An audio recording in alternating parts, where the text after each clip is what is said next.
Et salut les devs.net, on se retrouve dans cette vidéo, la foire aux questions des 5000 abonnés. Alors je sais que si tu regardes maintenant les statistiques de la chaîne, j'ai plus de 5000 abonnés, mais dans l'idée c'est la FAQ qui va fêter ce fameux millésime qui sont donc les 5000 abonnés.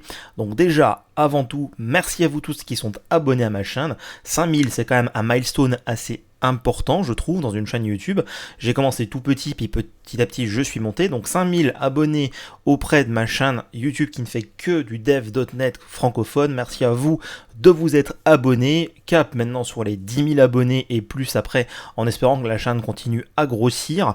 Donc à l'occasion de chaque fois de ces milestones assez importants, je fais une petite FAQ pour que les nouveaux arrivants puissent me poser des questions auxquelles ils n'auraient pas de réponse, ou même que les plus anciens aussi puissent poser des questions parce qu'il y a un peu de curiosité autour du personnage qui anime la chaîne. On va donc décrypter, ici je ne me trompe pas, 12 questions. Je vais y répondre de la façon la plus transparente possible. On va sans plus attendre commencer par la toute première question d'Adrien. Quelle est ta façon à toi de structurer un projet ASP.NET en clean architecture? Est-ce que tu suis précisément la démarcation entre domaine, infrastructure et présentation, ou est-ce que tu fais autrement? Déjà, ce qu'il faut savoir sur cette question, c'est que dans mon backlog, il y a une formation autour de la clean architecture. Et donc, typiquement pour toi, Adrien, qui t'intéresse à cette problématique, toutes les questions que tu pourrais te poser sur la clean architecture, le domain driven design, l'event sourcing, et bref, et tout ce qui va graviter autour de ces architectures qui sont assez complètes et complexes, mais pour des projets qui sont tout aussi complexes dans un sens business, vont probablement être répondus dans cette formation. Néanmoins, pour répondre à cette question-là, en fait, le principe de la clean architecture, c'est assez simple, si on devrait le résumer. Je ne vais pas trop spoiler, grosso modo, la formation que je compte faire dessus, mais on va avoir le noyau dur de ton application, qui est donc le domaine, qui est donc un domaine riche, un rich domain model, on appelle ça, c'est-à-dire qui comprend des objets, agrégats, entités, value object, sans entrer dans le détail, si on fait du DDD, qui sont des objets intelligents, qui ne font pas que transporter de la donnée, c'est pas des bêtes DTO, il y a une notion importante dans les données qu'ils transportent. Et donc ce noyau dur du domaine, c'est lui qui va piloter ton application, parce que c'est à l'intérieur de celui-là qu'on aura non seulement les données, mais aussi les méthodes qui comprennent donc les diverses interactions métiers qui sont assez complexes. Et le domaine, il doit être pur, dans le sens où il doit respecter notamment CQS, donc Command Query Separation, qui est un principe qui vise à séparer les commandes des queries, tout du moins. Attention, encore une fois, ne soyons pas dogmatiques, il doit le respecter au maximum. Donc si parfois tu dois faire une petite entrave pour une raison X ou Y, c'est comme les principes solides ou autres, il ne faut pas non plus tout le temps te mettre la rate au courbouillon parce que tu as peur d'entraver tel ou tel principe. Et donc ce domaine riche va après être exploité dans une couche supplémentaire. Typiquement, on a aussi la couche application, des fois qu'on trouve entre le domaine et l'infrastructure présentation, mais on aura des couches supplémentaires qui vont permettre d'interagir avec le domaine, c'est-à-dire de lui poser des questions ou de requêter de la donnée business qui sera été calculée, qui va être reçue d'une certaine façon. Et après, effectivement, on a plusieurs types de clés architecture, mais ça reste toujours pareil, le domaine pur au centre, et après, d'autres couches successives qui vont se mettre dessus, ou si on prend l'architecture hexagonale, on aura des adapteurs, c'est-à-dire des abstractions définies dans le domaine qui seront implémentées par des couches extérieures, comme la communication, les requêtes web, la persistance et ainsi de suite. Donc, la chose la plus importante à respecter pour moi dans la clean architecture, c'est d'avoir un domaine qui soit pur, isolé et riche, et surtout ne pas avoir dans le domaine des entrées d'éléments qui soient des éléments purement techniques, comme par exemple, j'ai déjà vu des personnes faire du DDD et ils se retrouvent à avoir Entity Framework Core installé dans le domaine pour pouvoir faire les mappings avec la base de données. Pour moi, c'est une très mauvaise idée parce que la logique de persistance et les problématiques de la persistance ne sont pas les problématiques du domaine. Donc, essayer de modéliser tes objets, tes entités comme devant respecter les contraintes imposées par l'outil qui est EF Core font que tu vas faire des choix qui ne sont pas des choix business mais des choix techniques, et donc ça va avoir une altération technique inutile de ton domaine. Quand je dois structurer un projet, que j'ai la main dessus de A à Z et qu'on me demande de faire la clean architecture ou qu'on me le demande pas mais que le contexte business s'y prête, je m'assure d'avoir le domaine qui est isolé et clean, et après le reste ça va dépendre de l'équipe, du projet, des patterns qui ont été choisis, est-ce qu'on fait oui ou non de l'event sourcing, est-ce qu'on fait oui ou non de CQRS et ainsi de suite. J'espère que ça répond à ta question. Ensuite, où en est ton projet sur Unity entre nulle part et pas grand chose? J'avais voulu commencer un projet, mais en fait j'ai tellement de projets en cours que il faut que, comme je l'avais dit dans la vidéo que j'avais fait de l'avenir de la chaîne, il faut que je gère mon temps intelligemment, et mon projet sur Unity, je n'ai aujourd'hui aucune certitude sur la viabilité d'un tel projet. Donc certes, je peux me servir de ce projet pour apprendre Unity, mais la question que je vais me poser, c'est à quoi va me servir Unity dans ma carrière, à quoi va me servir Unity. Alors si je l'apprends, je pourrais l'enseigner, donc je pourrais le mettre sur la plateforme. Ça, c'est une première piste, effectivement, sur laquelle c'est relativement intéressante. Si j'apprends Unity, je pourrais postuler à des missions sur Unity. De 1, est-ce que j'ai envie ? De 2, est-ce que c'est mon cœur d'expertise ? Non, clairement pas. Donc au final, ce projet, je l'avais lancé un petit peu pour combler le vide, mais là, par rapport à mon backlog de fin d'année et de début 2024 qui est chargé en formation, en développement sur la plateforme, en projet client et ainsi de suite, je préfère le laisser de côté. Et si à un moment je me retrouve avec des temps morts ou des choses sur lesquelles je peux le caler, peut-être que je le reprendrai et j'espère que d'ici là qu'Unity aura évolué. Notamment, je pense à la prise en charge de .NET Core et des versions plus récentes de C#. Donc, pas grand chose sur ce projet-là pour l'instant. Je le laisse un peu graviter en fond et j'en profiterai pour apprendre Unity quand j'aurai plus de temps. Pourquoi le full remote c'est la vie ? Tout est dit dans la phrase, le full remote c'est la vie, il suffit juste de virer le pourquoi. Non, alors après ça, disons que c'est un petit peu comme les guerres de technologie pour moi, la notion de full remote, hybride, sur place, c'est de base aussi une guerre d'opinion, une guerre de clochers, pour la simple et bonne raison que on est tous des humains avec des besoins et avec des perceptions de la vie qui sont totalement différentes. Dans mon cas, quand j'étais salarié, je travaillais dans une équipe, et au moment de la pause café, quand on la prenait d'ailleurs assez librement, mais grosso modo, la majorité de l'équipe prenait la pause café en même temps parce qu'ils allaient à la machine à café, et après ils descendaient tous avec leur café en bas, papoter de sujets et d'autres. Sauf que moi, typiquement, je suis quelqu'un, je vais pas dire d'asocial, mais de base, j'aime bien avoir ma tranquillité et pouvoir poser mon cerveau un petit peu tout seul, sans être pris dans des discussions qui n'apportaient pas vraiment de vraie plus-value. Donc, pour le coup, je prenais souvent mon café avec ma liseuse. Sur ma liseuse, j'avais soit un livre typiquement pour me détendre, type roman ou autre, soit j'avais un livre technique parce que je voulais approfondir un sujet, et donc je prenais mon café, ma liseuse, et je me mettais dans ma bulle. Donc j'ai toujours été quelqu'un d'assez solitaire, c'est plutôt ça le terme, et même dans la vie de tous les jours. Et donc, de facto, le full remote qui impose cette fameuse prétendue coupure des relations sociales, ça après aussi c'est à jauger selon comment est-ce qu'on fait du full remote, ne me pose pas personnellement de problème. Et à vrai dire, j'ai plutôt bien vécu les confinements. Par contre, je sais qu'une frange de la population, une frange des gens, n'apprécient pas ça et ont un besoin de contact social beaucoup plus élevé que moi.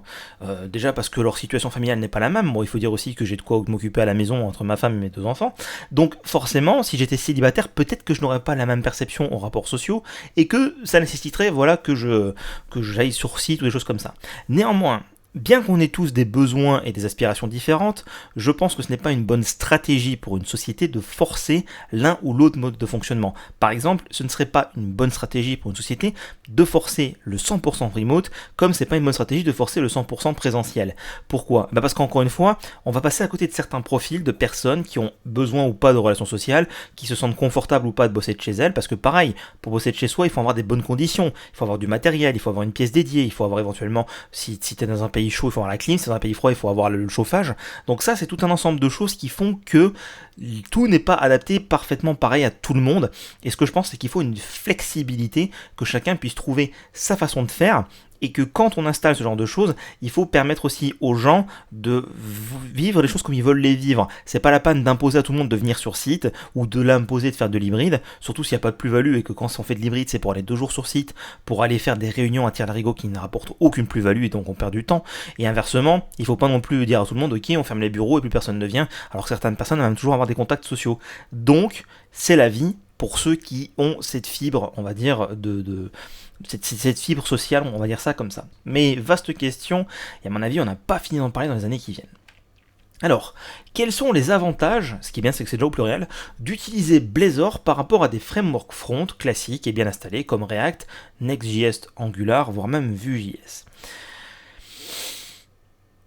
On n'est pas sur le même type de produit dans le sens où on mentionne bien ici la question de framework. Et donc pour moi, le seul qu'on peut mettre en face, si on prend React, Angular et Vue, parce que Next.js, je ne connais pas plus que ça, c'est Angular. En fait, Blazor, un peu comme Angular, c'est un framework all in the box. Alors que React et Vue sont plus des librairies qui vont t'aider à faire des interfaces graphiques dynamiques. Dans le sens où Blazor contient tout le tooling comme Angular. La question maintenant, c'est quel est l'avantage par rapport à Angular ? si on doit comparer que ces deux-là, parce que les autres, encore une fois, un React, c'est une librairie pour t'aider à faire de l'UI, mais si tu veux avoir le même panel fonctionnel qu'un Blazor ou qu'un Angular, avec la gestion de dépendance et tout ce qui va avec, et tout un ensemble d'outils comme ça, il va falloir installer une tonne d'éléments qui vont être assez considérables. Donc Angular est en TypeScript et Blazor est en C#. Alors, j'aime pas généralement comparer les technologies entre elles sur un simple point de vue technique, j'aime bien les comparer par rapport à un projet. C'est toujours quelque chose que je fais, c'est-à-dire que quand on me propose un projet, on me pose la question pour ce projet-là, est-ce que c'est mieux que je prenne Blazor ou Angular ou React ou autre? Et en fonction des contraintes métiers, des contraintes techniques, des contraintes éventuellement utilisateurs, dans ce cas-là, je vais plutôt recommander une solution plutôt que l'autre. Pourquoi est-ce que moi je préfère Blazor par rapport à Angular? Je pense que c'est assez simple. Blazor c'est C# et .NET, et ma productivité plus la sécurité du code que j'écris, quand bien même en Angular on a du TypeScript qu'on peut d'ailleurs débrayer, est autrement plus sécurisé et je suis autrement plus productif en Blazor. Ensuite, Blazor a un avantage que Angular n'a pas. Angular va tourner uniquement en JavaScript dans le navigateur du client, alors que Blazor va avoir différents modes d'exploitation. Je pense notamment à la version serveur. Alors je sais qu'aujourd'hui, par exemple pour React, si je ne me trompe pas, même si je ne suis pas très versé dans l'écosystème JavaScript, on a les serveurs components, et en fait je pense que ça rejoint un petit peu ce besoin qui est de dire, bah en fait c'est très bien d'avoir tout sur le poste client, mais on repose sur les capacités de la machine. Et quand on voit aujourd'hui les matériels comme du Chrome OS, qui sortent sur des tout petits laptops avec un PC, avec 4 Go de RAM, un processeur 2 cœurs, enfin bref, le tout pour avoir une autonomie qui soit très très longue, mais au final on se retrouve avec des trucs qui sont assez bridés en termes de capacité, on se rend compte que des applications qui sont assez considérables, assez gourmandes et assez complexes, vont consommer beaucoup de ressources et donc peuvent laguer sur ce type d'environnement. D'où on va dire, bah écoute, fais une partie des traitements côté serveur. Ce que Blazor faisait depuis l'origine. La toute première version de Blazor qui est sortie avec .NET Core 3.0, c'était Blazor Server qui donc ne fonctionnait que sur serveur. Et à cette époque-là, j'ai vu des devs .NET, donc certains d'ailleurs sont des formateurs et tout ça, me dire ouais, ça marchera jamais Blazor, et puis de toute façon, c'est un simulacre d'application de front. De framework front parce que on se repose sur le serveur avec un pont CNLR et tout ça, donc c'est pas du vrai front et tout ça. Bref, quoi qu'il en soit, aujourd'hui on a Blazor Web App en .NET 8 avec un mode de fonctionnement unifié qui fait que en fonction de si c'est le premier lancement ou pas, si j'ai le runtime ou pas, je télécharge le runtime et je fonctionne en serveur, et même certains composants peuvent tourner exclusivement sur le serveur parce qu'ils ont besoin d'une grosse puissance de calcul. Donc on a en fait tout l'avantage avec Blazor plus le C# et le framework .NET, ce que Angular au final va nous offrir un certain confort avec TypeScript, mais n'aura pas la richesse fonctionnelle du framework .NET, clairement pas. Alors bien sûr, on peut l'atteindre en JavaScript en installant l'un et l'autre package, mais le problème c'est que l'unité de ce framework en .NET est maintenu par Microsoft, qui est très bien pensé et très bien conçu, et que tu n'as pas besoin de te casser la tête, alors qu'en JavaScript, avec du NPM, tu vas devoir tirer un package qui va en tirer 50 autres, et puis peut-être qu'il est déprécié, ou qu'il y a des failles de sécurité dans celui qu'il utilise. Enfin bref, il y a tellement une multitude de problèmes côté JavaScript, avec des packages qui sont dépréciés, des gars qui font des trucs tous les 4 matins, que pour moi, l'unité qu'on a côté .NET aujourd'hui n'est pas franchement vraiment égalable, sauf peut-être par des choses un peu plus grosses comme Java, qui ont aussi un framework assez lourd derrière, qui propose beaucoup de choses. Ça fait longtemps que je n'ai pas fait de Java, donc je ne peux pas dire si on en est à la parité fonctionnelle, même si je ne pense pas, mais voilà en fait un avantage. Ensuite, effectivement, si on compare sur un plan purement technique, WebAssembly et JavaScript, il n'y a pas photo aujourd'hui. WebAssembly, on rappelle quelque chose, sa première version c'est de 2019, fin 2019. En passant, fin 2019, le monde n'était pas encore totalement au courant, mais on allait se prendre la pandémie juste après, ce qui forcément a ralenti l'évolution de WebAssembly par rapport à tous les besoins qu'il y avait, parce que tout le monde était préoccupé par cette pandémie. Et en plus de ça, 2019 par rapport à l'arrivée de JavaScript dans les années 80-90, fait que forcément, les navigateurs aujourd'hui sont beaucoup plus performants et ont beaucoup plus de possibilités pour JavaScript, en plus vu les avancées qu'il y a eu dans ces dernières décennies avec JavaScript. Donc clairement, aujourd'hui, WebAssembly n'est pas fonctionnellement égal avec JavaScript. Mais si WebAssembly décolle et que le support de WebAssembly dans le navigateur est au même niveau que JavaScript, personnellement, pourquoi encore aller utiliser du JavaScript avec toutes les faiblesses qu'il a? C'est un avis personnel, encore une fois, et je ne veux pas rentrer dans une guerre de clochers, personnellement. Je pense qu'il y a de tout pour tout le monde et que ceux qui veulent utiliser JS continuent à utiliser JS pour les avantages comme pour les inconvénients qu'ils y trouvent, mais de mon côté, avec Blazor, tu as donc C#, un framework .NET puissant, unifié, la possibilité de faire fonctionner ton application en environnement web, soit avec le serveur, soit de côté client avec WebAssembly, un mix des deux à ta convenance, la possibilité aussi avec Blazor Hybrid de transformer ton application en application mobile, certes un petit peu comme du PhoneGap à l'époque ou des choses comme ça, donc bien plus évolué bien entendu, mais qui permet quand même d'avoir une application mobile assez rapidement avec les mêmes composants si les composants sont bien faits. Donc, et une productivité sans égale. Clairement, aujourd'hui, à VS Code avec Angular et TypeScript, j'ai pas la même productivité qu'avec C Sharp. Alors, j'ai peut-être pas le même nombre d'années d'expérience, mais pour un projet équivalent, je ne sais pas si lequel des deux serait le plus productif si on me mettait moi comparé à quelqu'un qui fait de l'Angular depuis des années. Donc, voilà un petit peu la logique par rapport à ça, et par rapport aux autres librairies comme React et Vue, c'est pas comparable pour moi parce que c'est pas du tout le même besoin. Et encore une fois aussi, le framework unifié de .NET est une force par rapport à ce qu'il y a comme aujourd'hui comme problème dans l'écosystème JavaScript. Donc je pense vraiment que Blazor a sa place dans les frameworks front-end. Côté Amérique du Nord, clairement ça prend une ampleur assez considérable. On voit qu'il y a d'ailleurs beaucoup d'efforts qui ont été mis dans Blazor pour .NET 8 et ça va à mon avis continuer. On attend aussi WebAssembly 2 qui devrait améliorer clairement la première itération de WebAssembly. Donc c'est clairement pas une techno à jeter. Certains en ont peur que ça fasse un nouveau Silverlight. On est sur un truc totalement différent là-dessus. Donc il n'y a pas tellement à s'inquiéter. Donc voilà, si tu es dev.net, que tu aimes développer en .NET, que déjà tu sais faire du .NET et que tu lances un projet ou que tu es une entreprise qui a un cœur de compétences en .NET et que tu veux lancer un projet, pour moi Blazor est clairement un candidat à mettre sur la table et à évaluer par rapport aux autres pour développer ton front-end. Donc voilà pour répondre à ta question. Alors, Arius, nous savons que tu adores EF, cependant, est-ce que ça te délaisse du SQL pur? Alors déjà,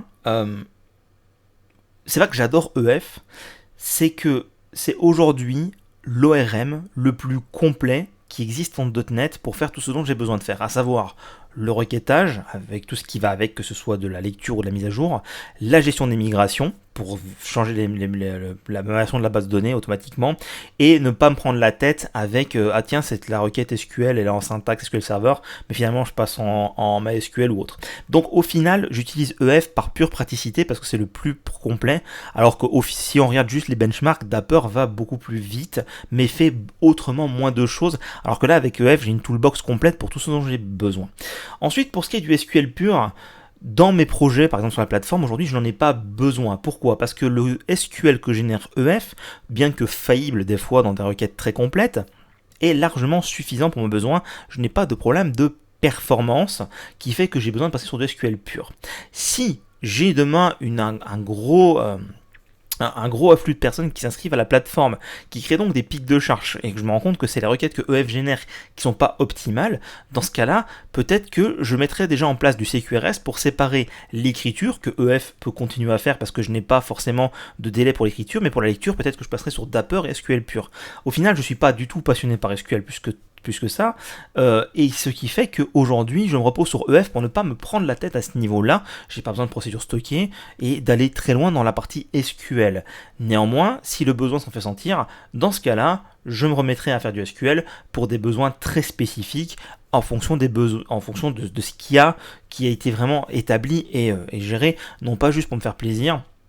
Je veux dire que la perte aujourd'hui que j'ai en performance avec EF, qui certes existe, que je n'ai pas mesuré, mais qui certes doit exister, ne vaut pas la peine que je perde une partie de ma productivité en passant en SQL pur, sachant que ça nécessite deux choses, que je revoie la façon dont le code est fait pour utiliser à la fois EF et à la fois Dapper en fonction des endpoints, et que je me remette aussi à me refaire, on va dire, me reformer si je puis dire, au SQL pour en tirer le maximum de performance. Donc ça, je le ferai si j'en ai besoin. Pour l'instant, je n'en ai pas besoin. Je reste donc sur EF. Donc oui, on peut dire que je le délaisse du fait des circonstances. On sait que tu as des ambitions sur ta chaîne, ainsi qu'avec la communauté sur Discord. Est-ce que tu peux l'utiliser sur ce que tu aimerais faire courant 2023-2024? En fait, alors déjà, je pense que la majorité d'entre vous est au courant. La chaîne YouTube a changé aujourd'hui.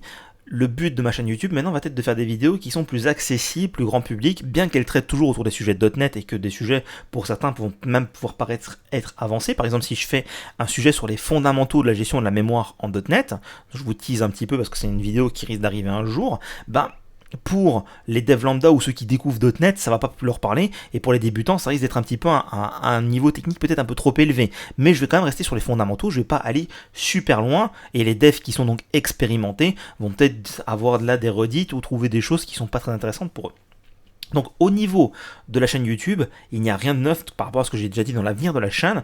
Le but c'est de rendre la chaîne plus accessible et surtout de faire en sorte que les gens puissent connaître .NET et se rendre compte qu'aujourd'hui, avec .NET et C#, on ne fait pas des applications lourdes sous Windows, on fait aussi du web et de la mobilité. Donc pour ça, il faut vraiment que j'ai un vrai plan de publication et que j'ai un vrai niveau de qualité dans mes vidéos. Ça va nécessiter de l'investissement tant en temps qu'en argent de mon côté, qui forcément, je ne suis pas un monteur vidéo par exemple, donc je vais peut-être devoir me reposer sur certaines personnes pour faire du montage vidéo de plus haute qualité. Alors que sur Discord, la communauté que j'ai créée, le tout premier objectif de ma communauté Discord, c'était de fournir un serveur de chat qui était avec une partie communautaire pour tout le monde, grand public, pour YouTube et ainsi de suite, et une partie support. À la base, c'était pour les gens qui suivaient mes cours sur Udemy. Ensuite, c'était sur ma plateforme, et donc c'était surtout pour ça que je l'avais créé, c'était que je voulais faire en sorte que les gens qui suivent mes cours et qui ont des questions puissent avoir une réponse rapide, et je me montrais assez disponible. Depuis, la communauté a grandi, on a une grande partie de la communauté aujourd'hui sur Discord qui sont des personnes qui ne suivent pas les cours mais qui sont là pour l'aspect communautaire. Et au final, tant mieux, parce que je pense que dans la notion de MVP, Microsoft aime bien aussi que les MVP créent des communautés et fédèrent des communautés autour des techno.NET. Donc c'est pour ça que j'essaye aussi d'être le plus présent possible et pas juste créer un serveur puis de l'abandonner comme certains font à ce niveau-là.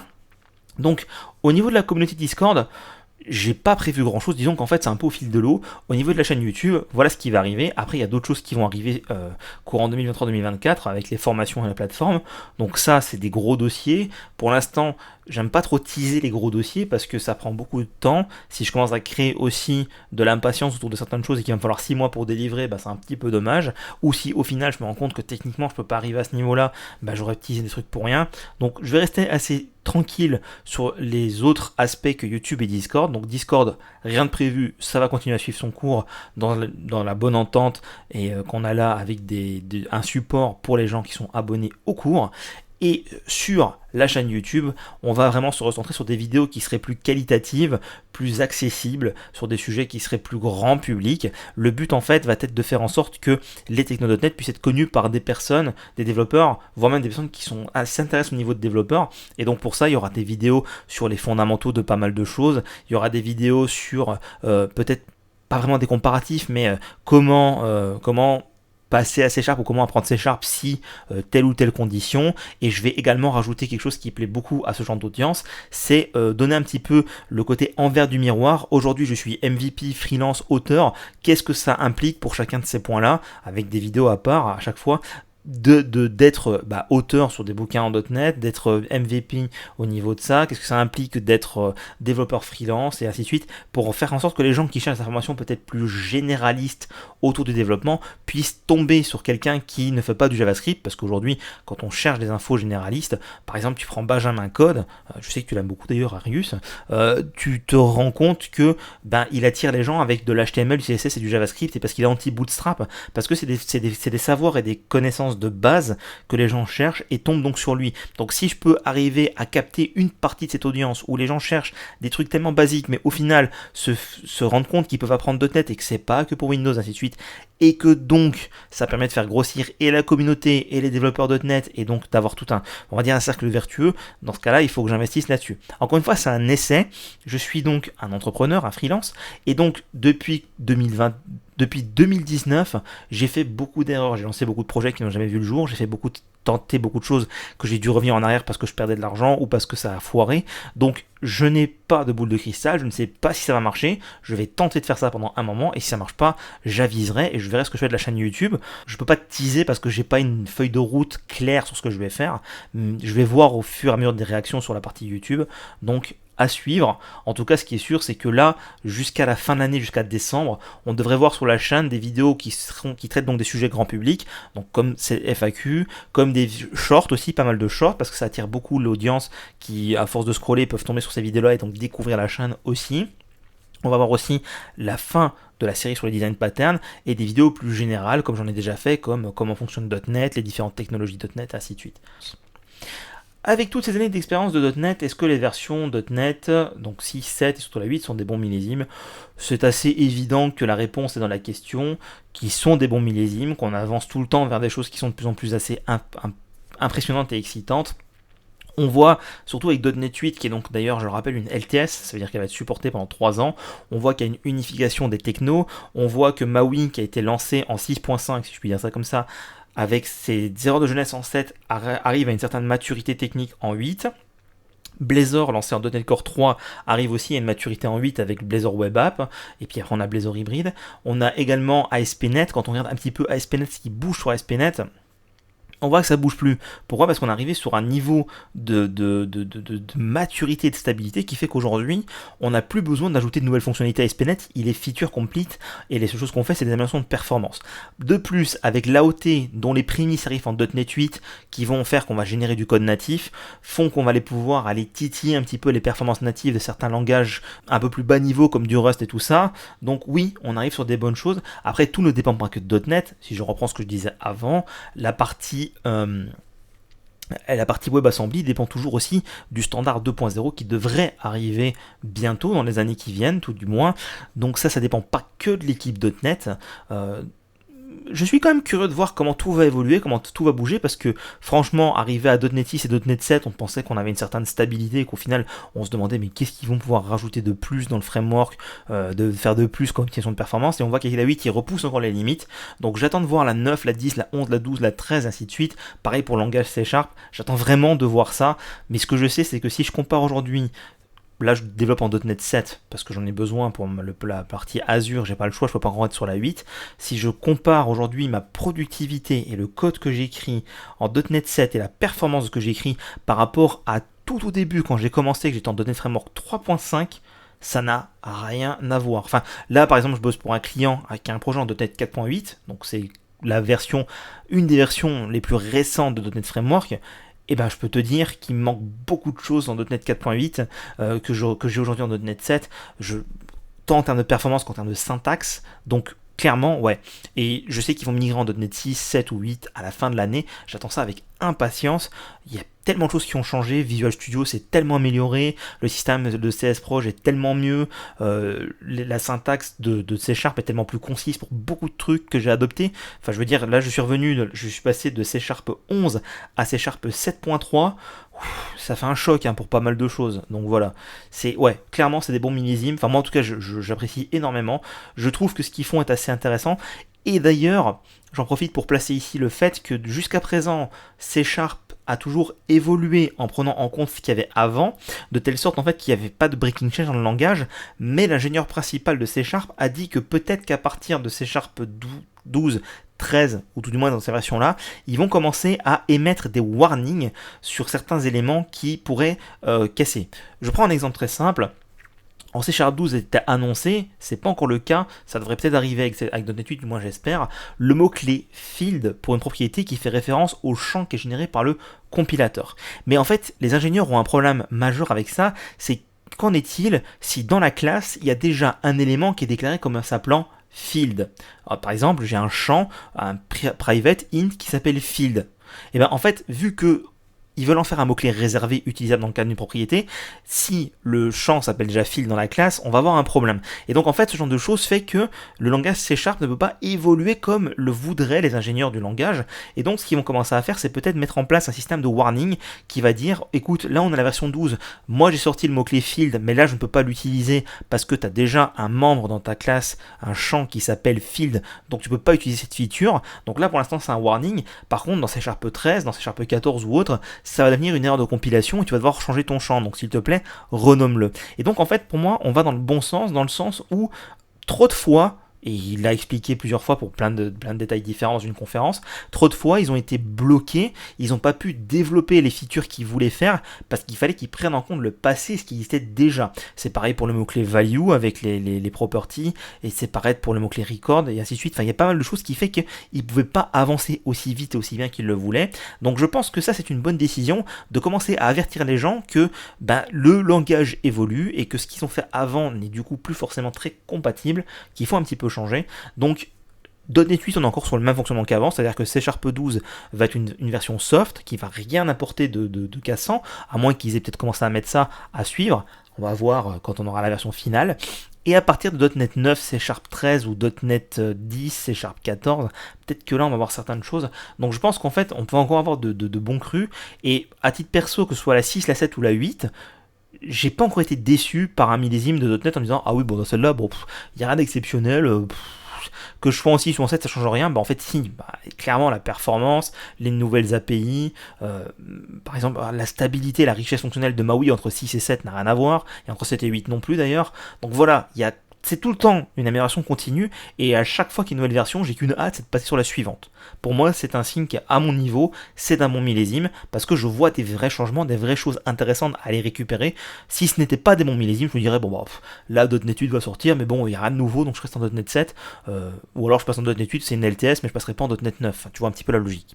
Donc, clairement, et c'est peut-être aussi un petit peu trop le passionné qui parle, pour moi, elles se valent toutes et je n'ai aucune raison de rester sur la version N-1 quand la version N est disponible. Quand tu décroches une mission et que tu récupères les sources du projet qui possède un certain vécu, donc du legacy, comment est-ce que tu fais pour appréhender la solution? Est-ce que tu as des conseils à nous donner sur comment parcourir un projet pour comprendre la solution rapidement? Alors déjà, rapidement n'existe pas. Quand on parle d'un legacy, il y a deux choses à s'approprier. Il y a le côté technique et le côté business. Pour le côté business, ça va dépendre de si tu connais déjà le business ou pas, si ça fait longtemps que tu travailles dans ce domaine-là. Par exemple, moi étant freelance et privilégiant les missions courtes à moyennes, c'est-à-dire qui dépassent rarement les 1 an et demi, je change souvent de domaine métier. Depuis que j'ai commencé en freelance, j'ai fait un projet pour les réseaux télécoms avec la fibre optique et l'intelligence artificielle. J'ai fait des projets autour de la finance, j'ai fait des projets autour de la comptabilité, j'ai fait des projets autour des ERP. Bref, j'ai touché à pas mal de trucs différents et donc forcément à chaque fois je devais apprendre le domaine métier et moi je trouve ça passionnant parce que voilà je dois apprendre certaines ficelles du domaine métier, comprendre comment fonctionnent les plateformes de trading, la Ice Window et ce genre de choses, enfin bref, il y a à chaque fois des trucs intéressants. Donc de base quand j'arrive sur un projet je pompe rien au business et il me faut du temps pour apprendre un petit peu ne serait-ce que les b.a.-ba du business pour savoir que ce que je fais n'est pas idiot. Pour ce qui est de l'aspect technique, il y a quelque chose qu'il faut retenir, et ça, certains devs ont un petit peu du mal avec ça, c'est qu'aujourd'hui, une application qui tourne en legacy rend un service business à une frange d'utilisateurs. Même si le code n'est pas parfait, même s'il est moche, même s'il y a des problèmes de perf ou autre, les utilisateurs utilisent cette application qui a peut-être même fait le succès de l'entreprise dans laquelle tu es aujourd'hui, et à cet effet doit être traité avec un certain respect. Ça, je trouve que ça manque aujourd'hui, c'est que les développeurs arrivent sur des projets, ouais, c'est du legacy, c'est moche, machin, c'est nul et tout ça. Oui, il y a des faiblesses, oui, c'est mal architecturé, oui, c'est mal nommé, oui, il y a des problèmes de performance, mais aujourd'hui, si tu as ce poste-là dans cette boîte-là qui fonctionne, qui fait du chiffre et qu'elle peut t'embaucher, soit en freelance, soit en CDI, c'est parce qu'elle a réussi à vendre ce programme. Et pourquoi? Parce que ce programme répond à des problèmes business. Donc ça, tu peux pas le jeter à la poubelle. Donc il faut gérer avec ce vécu, il faut arriver à vivre avec. Après, ça va dépendre de la mentalité de l'entreprise par rapport au projet. Certaines boîtes sont OK parce qu'elles ont les finances et les reins assez solides pour dire OK, on continue à vendre notre truc legacy, par contre vous reprenez tout ce qui est bien dedans, page blanche, et vous faites un nouveau projet, nickel, from scratch, comme il faut bien. Et là dans ce cas-là, du coup t'as pas tellement besoin d'appréhender, si ce n'est qu'aller un petit peu creuser dans les algorithmes, essayer de comprendre la logique business et la retranscrire de la façon la mieux qui soit, avec une couverture des tests unitaires. Si par contre tu dois continuer à faire évoluer le projet legacy, comme c'est mon cas dans ma mission actuelle au moment du tournage de cette vidéo, moi je dois le faire sur un point de vue purement performance, eh bien appréhender la solution fait que forcément tu vas te prendre des claques dans la figure technique, des claques dans la figure d'organisation, et tu vas devoir discuter avec les personnes qui sont là pour comprendre pourquoi on arrivait à de tels choix. Et est-ce que le fait qu'on soit arrivé à ce tel choix-là, est-ce que c'est un choix final, irrévocable, ou est-ce que tu peux aller modifier quelque chose? Moi j'ai été embauché par exemple par mon client actuel pour résoudre des problèmes de perf, donc le responsable de l'équipe m'a dit t'as carte blanche pour modifier ce que tu veux, on a des tests automatisés, les testeurs qui vont s'assurer que tu casses pas le fonctionnel, mais après t'as carte blanche, et donc après forcément je dois faire des analyses, des audits, faire des modifications et présenter présenter ce que j'ai fait à l'équipe pour que l'équipe s'assure que je n'ai à rien cassé et que ils puissent par la même occasion apprendre aussi un petit peu ce que j'ai fait. Donc, il n'y a pas de recette magique en fait. Et le rapidement n'est, à mon sens, pas une bonne idée parce que mieux vaut que ce soit bien fait plutôt que mal fait mais vite fait. Donc, il faut prendre le temps de comprendre pourquoi on en est arrivé là, pourquoi cette situation a périclité pour en arriver là, pourquoi est-ce que ce logiciel qui aujourd'hui est un legacy qu'on n'aime pas parce que ça, voilà, il a plein de faiblesses et ainsi de suite. Pourquoi est-ce qu'on l'a laissé arriver dans cet état-là? Qu'est-ce qui fait que... Parce que moi, par exemple, je connais un logiciel avec un client que j'ai bossé, ça fait 30 ans qu'il est en VB5 et il bouge pas, mais il rend des services aux personnes qui l'achètent, et il n'y a pas de raison de changer de technologie, parce que toutes les personnes à l'intérieur connaissent le code, connaissent exactement où placer les choses pour les évolutions fonctionnelles par rapport aux besoins de la comptabilité, et donc, de fait, il n'y a pas besoin. Donc, on peut pas chaque fois jeter le bébé avec l'eau du bain, il faut vraiment arriver à rentrer dedans de façon intelligente. Est-ce que tu as des anecdotes à nous partager, une livraison qui sont mal passées, reménage avec un collègue, confrontation, choix musclé? Probablement, là, de mémoire, j'en ai pas vraiment qui m'arrive. Je sais que voilà, En fait, le truc, c'est que depuis que je suis freelance, je suis beaucoup plus écouté. Disons que quand j'étais salarié, je le vivais mal parce que pendant 5 ans, j'ai dit aux responsables de la société, il faut faire du DDD pour ce projet, parce que c'était un projet qu'ils allaient lancer. Il faut qu'on le fasse en DDD, il faut une architecture qui soit propre, il me faut une équipe avec des gens qui travaillent bien avec moi et tout ça, et qu'on avance vite. Ça n'a jamais été vraiment concrétisé. Et à la fin de ma période de salarié, eh bien, un freelance est venu de l'extérieur, il a dit exactement pareil que moi, et le directeur de la boîte l'a applaudi de deux mains en disant enfin quelqu'un dans cette boîte qui me dit ce que j'avais envie d'entendre. Donc je l'ai plutôt mal vécu, mais depuis que je suis freelance, je suis passé de l'autre côté de la force. Donc je sais qu'il y a des salariés des fois qui le vivent un petit peu plus mal, mais en l'occurrence, s'il n'y a que ça à dire, c'est que c'est simple. En fait, les confrontations de choix musclés, j'en ai pas tellement. Du simple fait que quand on m'appelle pour un audit ou pour une mission, on m'appelle pour mon expertise. En fait, je suis aujourd'hui, à part mes toutes premières missions, je suis jamais appelé comme un développeur qui va renforcer une équipe parce qu'ils ont un coup de bourre. Je suis appelé parce que je suis un expert .NET, parce qu'il y a des problèmes de perf, parce qu'il y a besoin de réécrire ça, parce que je suis un expert Blazor, et voilà. Donc, je suis écouté, c'est-à-dire que les devs qui sont là sont avides d'entendre ce que j'ai à dire. Donc, au final, voilà, ça se passe toujours plutôt bien par rapport à ça. Après, avec les collègues, des fois, effectivement, on a eu des prises de bec sur des trucs comme ça, mais bon, rien de... j'ai envie de dire, rien qui sort de l'ordinaire, quoi. Donc pas grand chose de plus à dire sur cette question. Aurélien, après un article intéressant sur Hackaday sur l'utilité de connaître l'assembleur pour être un bon développeur, penses-tu qu'il soit vital ou intéressant de connaître l'IL pour être un bon développeur? Est-ce que toi tu le connais? Question qui m'intéresse encore plus à titre personnel, l'assembleur x86, est-ce que tu le connais ou autre? Alors, je vais commencer par la fin qui est le plus facile à répondre. Je connais le code IL, alors je connais. Je sais comment le lire, je sais comment l'interpréter et comprendre certaines instructions. L'assembleur, j'en ai fait à l'école, en IUT, mais ça m'a jamais plus intéressé que ça parce que je préfère encore développer en C. Donc voilà, je connais un petit peu le fondement, la partie IL, en sachant qu'en dessous de l'IL, il y a encore les instructions JIT aujourd'hui, qui sont encore plus poussées, qui prouvent encore plus ce qui se passe vraiment que l'IL étant réinterprété. Donc c'est déjà bien de connaître l'IL, je pense. Après, connaître l'assembleur, est-ce que ça fait toi un bon développeur? Alors, en fait, et sans que ce soit péjoratif, je pense qu'il y a deux catégories de développeurs. On a les développeurs qui sont payés et intéressés par créer de la fonctionnalité, et j'ai envie de dire, je pense que la majorité des développeurs se retrouvent dans cette catégorie-là. Et donc, en fait, c'est la catégorie la plus importante, tout simplement parce que c'est là le métier de base du développeur. Écrire du code pour répondre à une problématique, pour que des utilisateurs puissent utiliser ce code et répondre à un problème business. Et donc, 95% des développeurs tombent dans cette catégorie-là par définition, vu que c'est notre cœur de métier.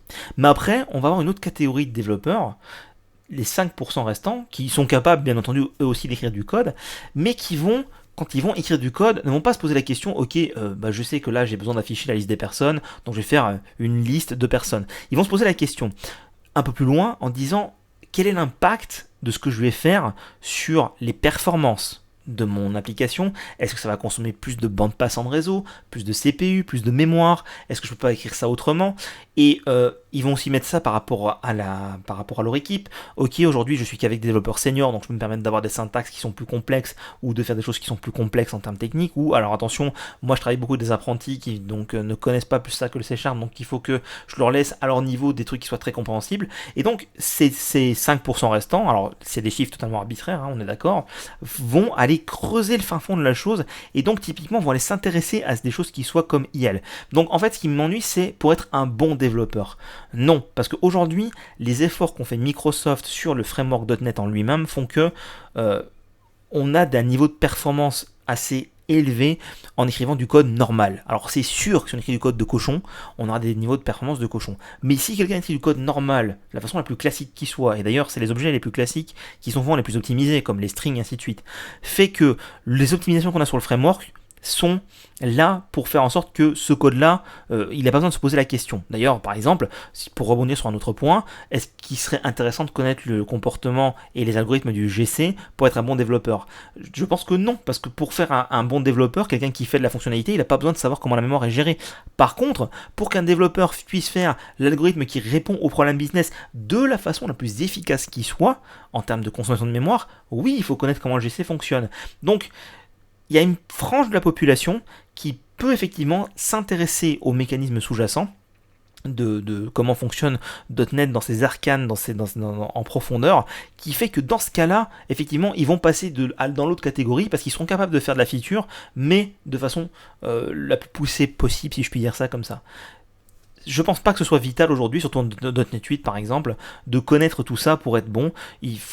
Je pense que déjà, rien qu'à haut niveau, savoir comment fonctionnent certains éléments juste en restant en C# et comment éviter certains pièges vont déjà permettre d'améliorer grandement une application sans avoir besoin de savoir que tel élément va être compilé en tel IL et ainsi de suite.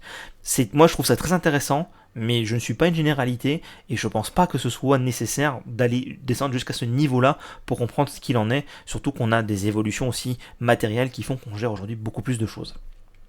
Mais question intéressante quand même.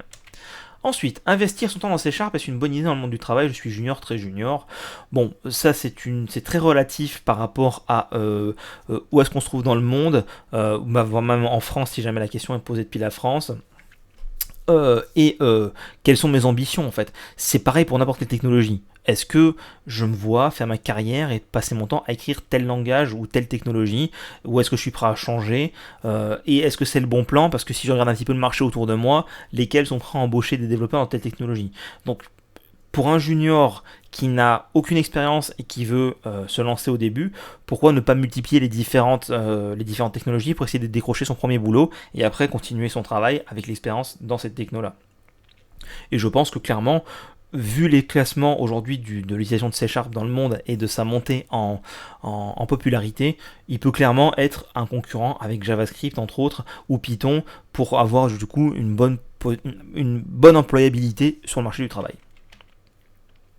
Tu utilises un thème particulier pour VS dans ton dev tous les jours, tout simplement le thème sombre, rien de différent là-dessus, voilà, rien de plus. Un paramétrage particulier et des extensions indispensables. Alors ça c'est intéressant comme question, mais du coup là je vais zapper dessus assez rapidement parce que justement ce serait plus l'objet d'une vidéo complète dédiée sur YouTube pour partager un petit peu comment est-ce que je travaille au quotidien avec Visual Studio 2022. Je pense que j'ai pas mal de choses à dire et j'ai pas trop envie de prendre de temps dans la FAQ, sachant que la vidéo est déjà très longue. Et c'était donc la dernière question de notre FAQ. Donc déjà, merci à tous encore une fois d'être abonnés à la chaîne, d'avoir posé vos questions. On fera une prochaine FAQ bientôt peut-être pour les 10 000, à voir. Je sais pas quand ça va arriver. Donc j'espère que les réponses vous ont plu, ça vous a apporté un peu plus de détails, un peu plus d'éclairage sur la façon dont je pense. Encore une fois, c'est une FAQ qui donne mon avis qui est purement arbitraire et personnel, en aucun cas des vérités générales. Je reste bien entendu humain, faillible. Je peux d'ailleurs changer d'avis sur certaines choses que j'ai dit aujourd'hui et peut-être que dans 6 mois, 1 an, 2 ans, je penserai différemment. Donc si vous avez un point de vue opposé, pas la peine d'entrer en conflit, on peut en discuter, il n'y a pas de problème. Mais le conflit ne me semble pas utile. Je vous remercie d'avoir regardé la vidéo, je vous remercie de votre fidélité, merci encore de vos abonnements, j'espère que vous allez être en gros nombreux à vous abonner et on se donne rendez-vous pour les 10 000 pour la prochaine FAQ et d'ici là je vous dis à bientôt pour une prochaine vidéo autour des techno.net.